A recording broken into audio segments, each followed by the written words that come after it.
Being late to the president's funeral is inexcusable. You clearly didn't care much about the president. You really let your true colors show at the very end. My boss seized the chance to insult me for being late, even though I was delayed because I helped someone in need. I'm going to be the next president. When that happens, you're fired. Humiliated in front of all the mourners, I couldn't deny that I was late, and I had no words to defend myself. I was ready to give up and leave, thinking nothing I said would matter anyway, when If someone like you takes over, I'll ruin your company. with the appearance of a certain person, the power dynamic between my boss and me flipped entirely. From that moment, my life began to change drastically. My name is Jason. Mom, Dad, the orchids you both took such good care of bloomed this morning. I spoke to my parents, who were sleeping peacefully. We were in the hospital. 3 months ago, they were in an accident while taking a walk. According to witnesses, a child walking ahead of them had dropped a ball and ran into the street. My parents tried to help and ended up in the accident. Fortunately, the child only had minor scrapes, but my parents were left in a coma. The child's father said, "I'm truly sorry," bowing deeply when I rushed to the hospital after hearing the news. Please, stop. My parents have always been like heroes of justice. It's okay. They'll wake up soon. I told him, as much to reassure myself. 3 months have passed, but my parents are still in a deep sleep today. Looking toward the window, I noticed the flowers in the vase had changed to cherry blossoms. It looks like someone else came to visit. That's nice, isn't it, Mom, Dad? I visit the hospital on Wednesdays and Sundays when I have the day off from work, but apparently, someone else has been visiting regularly on the other days. For these past 3 months, flowers have never been missing from the room. Mom and Dad, you weren't just my heroes. You were everyone's. Every time I saw the flowers, I realized how much people loved them. I'll become someone who can help others, just like you too. Looking at their peaceful faces, I made a vow. Good morning. Good morning, Jason. Sorry to hit you with this right away, but When I arrived at the office, the boss had already been there earlier than anyone else, as usual. The company I work for is known for having a small but elite team. The boss works in the same office as the employees, always keeping an eye on our performance. He often gives us advice directly, and thanks to that, I've grown a lot. Fortunately, he recognizes my efforts, and my co-workers have started gossiping that I might be the next president. To be honest, I don't care about the title or position. I just want to be a hero of justice like my parents. But one person doesn't like those rumors. My supervisor, Harrison. If age alone were the deciding factor, Harrison should be next in line for the presidency. However, because the boss favors me, Harrison often finds reasons to harass me. Jason, this report is wrong. Fix it immediately.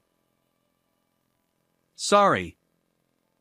I have a meeting and then a client dinner today, so I'll do it tomorrow. Don't be lazy. I want it done today. Am I supposed to come back to the office after the client dinner? It's not like we need the report until next month. Unable to stand up to him, I sighed deeply. Wait, he hasn't come in yet? One day, I arrived at the usual time, but the boss wasn't there, as he normally would be. Take it easy for a change, I thought as I watered the plants by the window, something he usually did. But even after work hours began, the boss still hadn't shown up. Where is the boss? As everyone in the office started getting worried, the phone rang. Good morning. This is Harris Enterprises. The co-worker's voice suddenly dropped. After hanging up, she looked down and said, It was the boss's wife. He passed away last night. What? The office fell silent. Apparently, the boss collapsed suddenly at home last night. He was rushed to the hospital, but he passed away shortly after. No way. He was so full of energy yesterday. I looked at his desk. Piles of work he'd planned to tackle today were still sitting there. Don't leave so suddenly. I could do my best because you were here. Overwhelmed with mixed emotions, I couldn't focus on work for the rest of the day. 2 days later, the day of the president's funeral arrived, though I still hadn't come to terms with everything. I put on the unfamiliar formal suit and left the house, but everything outside looked just as usual. The cicadas continued their chorus, undeterred by the heat, and the sky was just as blue as it had been a few days ago when the president was still alive. I passed by the pizza place where we had once eaten together. I was so engrossed in conversation with the president that I honestly couldn't remember how the pizza tasted, but I could clearly recall the way he always ate salami pizza. I looked around, half expecting the president to suddenly appear out of nowhere, but of course, that wasn't going to happen. Sigh. With a heavy sigh, I kept walking and noticed about 10 meters ahead, an elderly woman who appeared to be blind was walking along the tactile paving, using a white cane. Just then, a bicycle approached from the front. The cyclist wasn't paying attention, focused on their phone instead. Watch out! I yelled and sprinted toward them as fast as I could. The cyclist noticed just in time and swerved to avoid the old woman. Are you okay, ma'am? I rushed over to her, and she turned her face toward me. Oh. Thank you so much. With that, she turned back and resumed walking. She must be used to walking alone. Her cane tapped along steadily in rhythm. I thought it might be rude to offer too much help, but the road here was narrow, and bicycles frequently rode on the sidewalk. Wait, ma'am. Where are you heading? I couldn't just leave her alone, so I called out to her again. I've arranged for someone to pick me up at the station ahead. I walked beside her as she continued, keeping pace. Don't you get scared walking alone? Of course I do. I'm always terrified that someone else might get hurt because of me.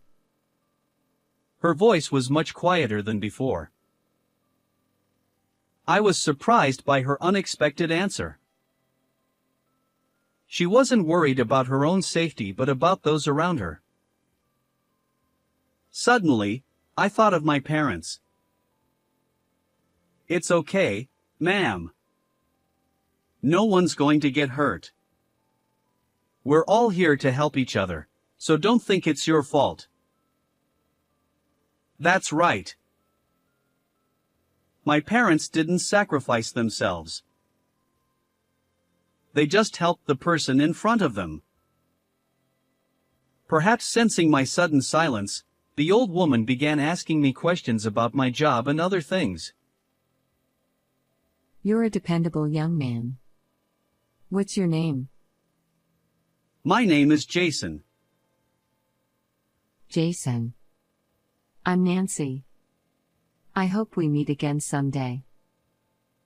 When we arrived at the station, a man standing next to a black car approached us. Madam, this way, please. Sorry to keep you waiting. Jason here helped me along the way.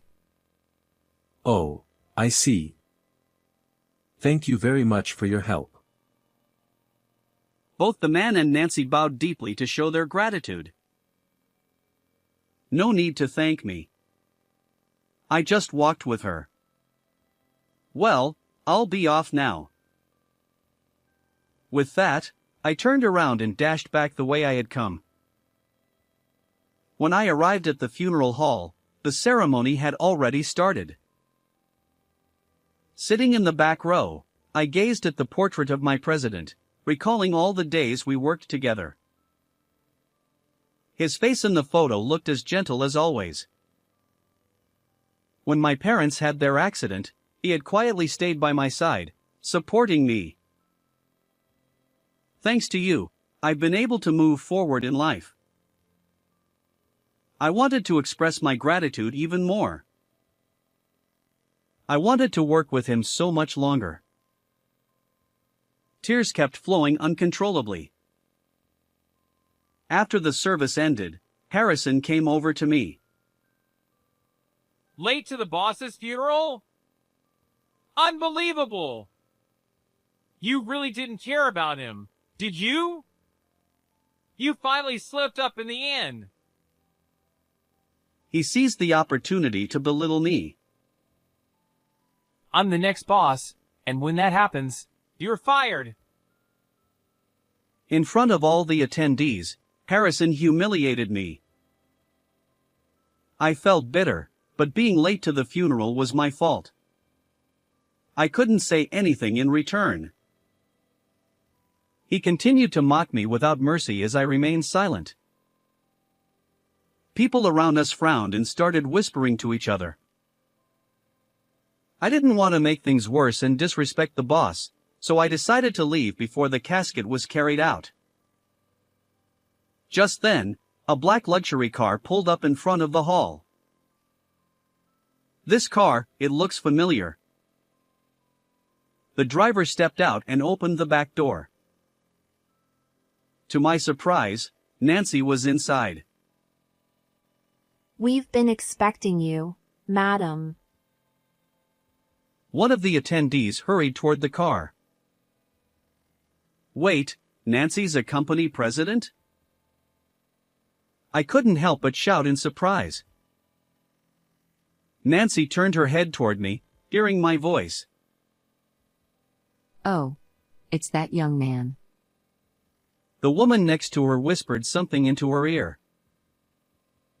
Nancy frowned and spoke. If someone like you is going to take over, that company will go under. She was directing those words at Harrison, who had insulted me. It seemed the woman had told her what had just happened. Stunned by the sudden turn of events, I struggled to find words. Sensing my confusion, Nancy smiled and explained. Actually, your boss and I were classmates in college. We've been pushing each other to do better ever since we both became CEOs. When you mentioned attending a funeral, I thought it might be him, and it turns out I was right. She continued. Your boss was lucky to have such a kind and hard-working employee like you. I'd love to work with you as well. Would you be willing to handle a large contract with my company? Yes. Of course. Thank you so much. I could hardly believe what was happening and felt overwhelmed with gratitude. There's one more thing I need to tell you. Her gentle expression suddenly turned more serious. My grandson was saved by your parents, Jason. What? I couldn't believe Nancy was bringing up my parents. Noticing my shock, Nancy paused for a moment, then slowly began to speak. She explained that the accident that left my parents in their current condition happened because they saved her grandson when he ran out into the street. Nancy had been walking with him but couldn't help because of her blindness. My parents had stepped in, risking their own lives. Nancy expressed her deep regret and bowed her head to me. Please, Nancy, lift your head. My parents are still alive, and your grandson is, too. Don't think of it as a sacrifice.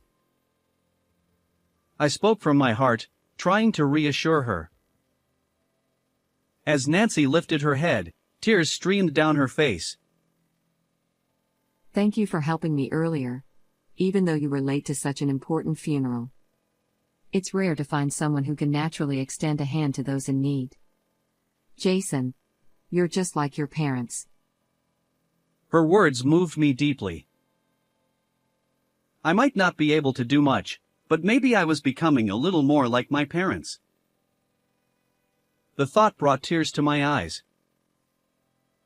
Suddenly, something crossed my mind. Wait, could it be, have you been the one visiting my parents and leaving flowers? Nancy nodded quietly. It's the least I can do. I always pray for them to wake up soon. My parents love flowers.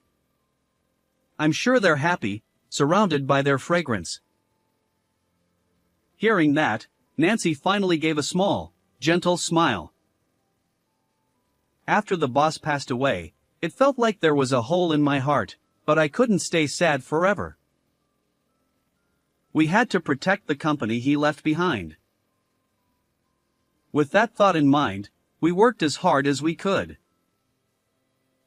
Please reconsider. I'm begging you. Lately, Harrison had been constantly bowing his head over the phone. The truth was, several clients and business associates had witnessed the entire scene at the boss's funeral. As a result, many of them refused to do business with Harrison anymore. His performance declined rapidly, and he was eventually transferred to another department, essentially a demotion. Meanwhile, I secured a major contract with Nancy's company, and with Harrison out of the picture, my performance soared. 9 months later, to the surprise of many, I was chosen to become the new president. Mom, Dad, I have some news for you. I spoke to my parents as usual. I've become the president. I'm going to protect the company that helped me grow into who I am today. They still had the same peaceful expressions as always. So, could you wake up soon? I'd always put on a brave face in front of them, but for some reason, today, my true feelings slipped out. I gripped my father's hand tightly. Dad, you know I'm not cut out to be president, right? I'm so full of doubts. Please, just laugh it off for me. I looked at him. Huh?